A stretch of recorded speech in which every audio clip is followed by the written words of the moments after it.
das personalidades mais polêmicas da nossa história. Divergência até nas placas da rua em Curitiba. Afinal, Barão do Cerro Azul é com C ou com S? Dúvidas ortográficas à parte, o fato é que o Ildefonso Pereira Correia, o Barão do Cerro Azul, exerceu um papel fundamental em um momento dramático da história paranaense. Foi um grande empresário, líder político, um homem cheio de ideias. O Barão tinha isso, ele era empreendedor, era inteligente, era trabalhador e ficou rico. É um homem que deixou na cidade muitos marcos, muitos sinais, muitas evidências da sua participação, da sua atividade intensa como um empresário, como um homem comprometido com as questões sociais. Ildefonso Pereira Correia nasceu em Paranaguá em 1849. Ainda jovem, foi para o Rio de Janeiro, onde se formou em Humanidades. Com 24 anos, decidiu investir na produção de erva mate do Paraná. Inovador, o futuro barão fez pesquisa de mercado em Buenos Aires e Montevidéu, grandes centros consumidores do produto brasileiro. Com 27 anos, o Barão do Cerro Azul montou um engenho em Antonina. A erva mate era comprada mais ou menos como hoje ainda, através do barbacoa, colhida à mão, mas a parte industrial ainda era muito primitiva. Ela só era feita onde existiam cursos d'água que pudessem mover as rodas d'água, e essas rodas d'água movimentavam o engenho. Ele trouxe da França, veio junto inclusive um engenheiro, para tocar um locomóvel, que era em última análise uma locomotiva, que produzia vapor através da queima de lenha. Com a nova tecnologia independente de Rio, Ildefonso resolveu produzir na capital. Ele abriu o engenho Tibagi Guaçu na região que hoje é o bairro Batel. Esse engenho foi o primeiro engenho a vapor, com máquinas de trituração, com vários mecanismos que davam à erva mate uma qualidade muito grande e, sobretudo, geravam um tipo de produção que é uma produção sintonizada com o capitalismo, que é a produção em série. Aí o Barão inovou mais uma vez e mudou a forma de embalagem do produto. Os antigos surrões, uma espécie de bolsa de couro, deram lugar às barricas. E essas barricas precisavam de um rótulo. A necessidade de fazer rótulos impressos o levou a comprar, né, o que restava da antiga tipografia Lopes, né, que é a que introduziu a imprensa no Paraná, publicou o nosso primeiro jornal, 19 de dezembro, com Cândido Lopes, né? E ele fundiu a empresa do Cândido Lopes com a litografia do comércio. Só mesmo a litografia seria possível fazer os rótulos com a qualidade artística que ele almejava. Ele vai fugir do modelo dos demais empresários do período que se voltavam especificamente para a questão da erva mate. O Ildefonso, ao contrário, vai atuar em diversos engenhos, vai atuar na área da impressora paranaense, por exemplo, ele vai investir na exportação de madeira, ele vai estar preocupado em fundar bancos, enfim, ele vai se envolver em diferentes atividades que fazem dele um homem de muita visão. O empresário dinâmico também foi muito atuante na vida social da cidade. Foi o primeiro presidente da Associação Comercial do Paraná e do Clube Curitibano. Além disso, fez carreira política. Ele foi deputado provincial pelo Partido Conservador e chegou a assumir interinamente o governo da província também. Acima de tudo, o Ildefonso era um abolicionista e por isso ele vai receber do imperador durante a sua visita ao Paraná em 1880 a Ordem da Rosa, né, o título de Ordem da Rosa. E mais tarde, já no período da Princesa Isabel, é que ele vai receber o título de Barão do Cerro Azul. O título de barão veio em 1888, um ano antes do Brasil deixar de ser uma monarquia.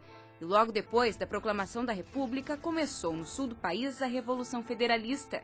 Começou também o fim do barão. Esse movimento veio do Rio Grande do Sul. Veio é uma palavra complicada, porque veio a cavalo. Você imagina o que era trazer tropas revolucionárias, o exército inteiro do Rio Grande do Sul até o Paraná. E aqui no Paraná, ele esmoreceu, perdeu força, porque houve uma resistência muito grande na Lapa, mas isso não impediu que ele tomasse Curitiba. O então governador do Paraná, Vicente Machado, abandonou a capital.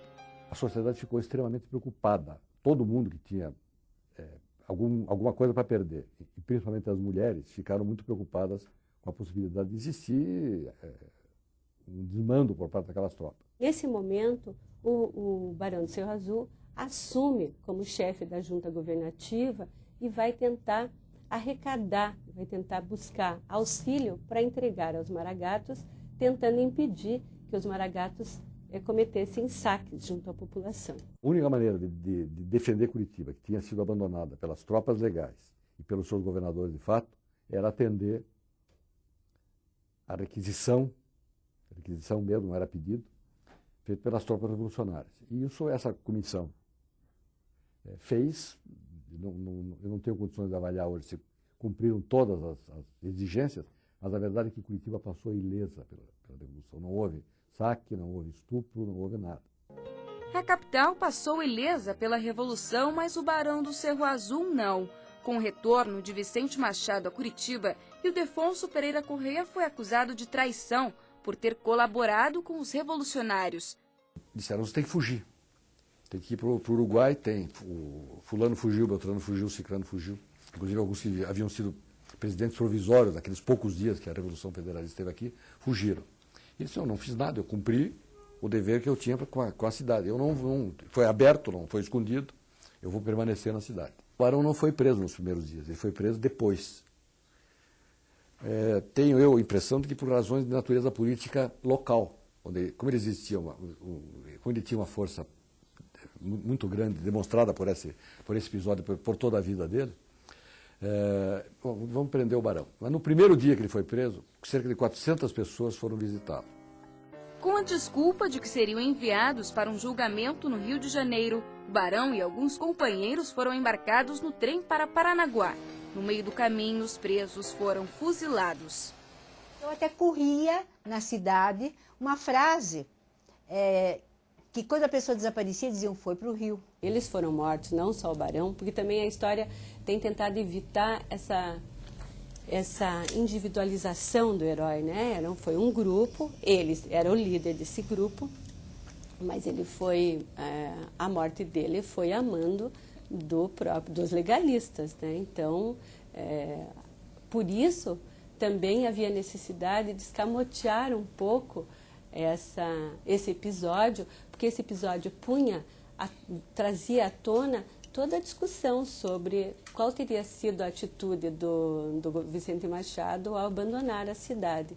Se o Barão, a gente poderia pensar do outro lado, e se o Barão não tivesse tomado a atitude que tomou, o que teria acontecido em Curitiba durante a invasão dos maragatos, né? A história seria outra, certamente. Nós teríamos uma outra história de violência para contar, que infelizmente recaiu sobre a figura do Ildefonso. Ele casou-se com a sua prima distante, Maria José Correia, e teve 3 filhos, 2 filhas e um filho. Você pode imaginar o choque que foi para essa família, os meninos e as meninas na faixa aí de 5 a 10 anos de idade, né? De repente perderem aquela pessoa que era, não só na família, mas na sociedade, uma âncora, né? A qual todos se referiam, desapareceu. A família chegou a passar dificuldades, porque as coisas foram sendo vendidas, desaparecendo, e a família chegou a passar dificuldades. Então, ele é descrito, porque eu conheci pela própria baronesa, como uma pessoa muito amorosa em casa. Isso deve ter causado um choque adicional para a família. Executado como traidor, hoje o Barão do Cerro Azul é reconhecido oficialmente como herói. O nome de Ildefonso Pereira Correia foi inscrito no livro dos Heróis da Pátria, depositado no Panteão da Liberdade e da Democracia em Brasília. Na serra que deu nome ao título do Barão, uma cruz marca o local da morte. A vida, a história de Ildefonso Pereira Correia foi contada em livros, virou filme e não pode ser esquecida pelos paranaenses, pelos motoristas e pedestres que circulam diariamente na avenida em Cascavel, na rua em Curitiba ou em qualquer canto do estado.